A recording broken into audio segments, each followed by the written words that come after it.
बिस्मिल्लाहिर्रहमानिर्रहीम अस्सलामु अलैकुम वरहमतुल्लाहि वबरकातुहू। प्यारे नाज़रीन, कैसे हैं आप सब लोग। उम्मीद करता हूँ कि अल्लाह पाक की रहमतों के ज़रिए साया खैर वाफ़ियत से होंगे। दोस्तों, आज आप सब के लिए रशियन सैलड की रेसिपी लेके हाज़िर हूँ।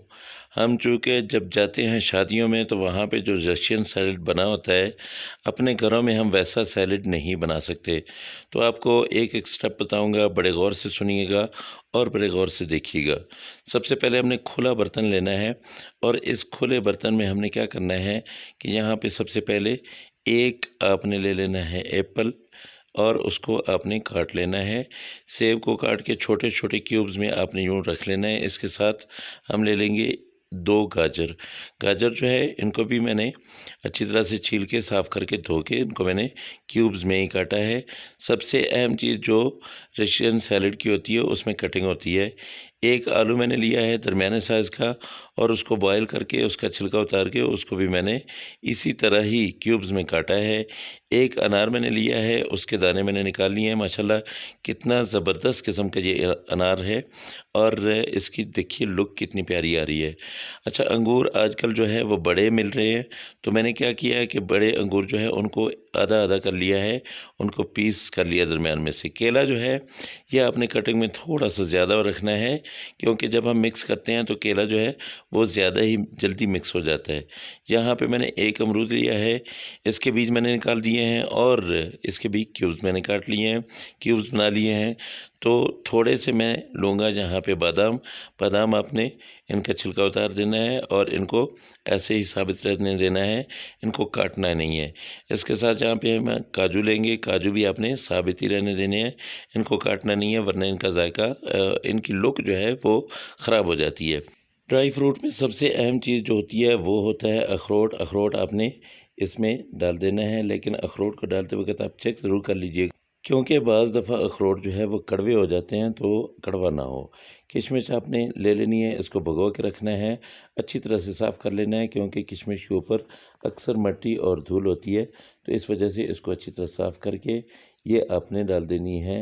अच्छा, अखरोट जो है ये बादाम और उसके साथ काजू, उसके साथ आप और भी ड्राई फ्रूट डाल सकते हैं अपनी मर्ज़ी के मुताबिक। अब मैंने इन सबको मिक्स किया है, बर्तन मैंने चेंज कर लिया है, खुला बर्तन ले लिया है और यहाँ पे बाउल मैंने लिया है, ठीक है। अब इसमें मैं डालूँगा मायोनीज़। मायोनीज़ आधा कप डालूँगा और आधा कप यहाँ पे मैंने डाल देनी है क्रीम।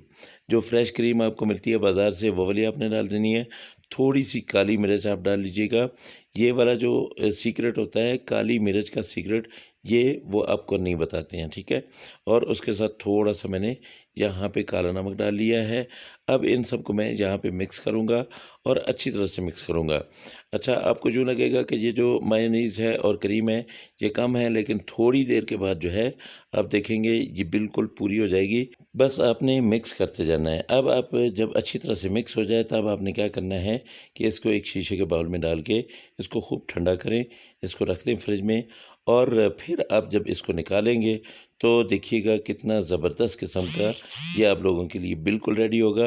माशाल्लाह, ये देखिए, ये इसकी लुक ऐसे ही ज़बरदस्त हो रही है, लेकिन इसको मैं अभी फ्रिज में रखूँगा और फ्रिज में रखने के बाद जब मैं निकालूँगा ना तो फिर आप देखिएगा ये और भी ज़्यादा मज़े का बन चुका होगा। दोस्तों, अगर आप लोगों को मेरी ये रेसिपी पसंद आ रही हो तो मेहरबानी करके मेरे चैनल को ज़रूर सब्सक्राइब कर लीजिएगा और साथ में लगे बेल आइकन को ज़रूर दबा दीजिए, ताकि मेरी हर आने वाली वीडियो जो है और हर आने वाली रेसिपी जो है वो आप तक पहुँचे और आपका और मेरा ये दोस्ती भरा रिश्ता जो है ये कायम दायम रहे। ये देखिए थोड़ा सा ठंडा हुआ अभी और इसकी अच्छी सी लुक आना शुरू हो चुकी है। तो मेरे अल्लाह की नेमतें आप सब लोगों के घरों में बारिश की तरह बरसती रहें। मेरे वो दोस्त जो परेशान हाल हैं, अल्लाह पाक उनकी परेशानियों को दूर करे। जो बीमार हैं, अल्लाह पाक उनको शिफाए कामिला आजिला अता फरमाए। दोस्तों, मुझे भी अपनी दुआ में याद रखा करें और मेरी दुआ में आप हमेशा रहते हैं। अल्लाह पाक आप सबको सलामत रखे। आपने ये ज़रूर बनाना है, मुझे बताना है कि आपका रशियन सैलड जो है वो कैसा बना है। मेरा वाला रशियन सैलड बहुत ही ज़बरदस्त किस्म का बना था। बस इसमें यही होता है कि थोड़ा-सा चीज़ों को आपने एडजस्ट करना होता है, बाकी सब चीज़ें वही होती हैं जो आपको घरों में मिल जाती हैं। बाज़ार से कुछ भी आपने लेके नहीं डालना है, बस वही चीज़ जो आपके घर में मौजूद हो उसी पे ही आप गुज़ारा करें और वही चीज़ बनाएँ। अगली रेसिपी में आप लोगों से फिर मुलाकात होगी। मुझे इजाज़त दें। अल्लाह हाफ़िज़। अस्सलामु अलैकुम व रहमतुल्लाहि व बरकातुहू।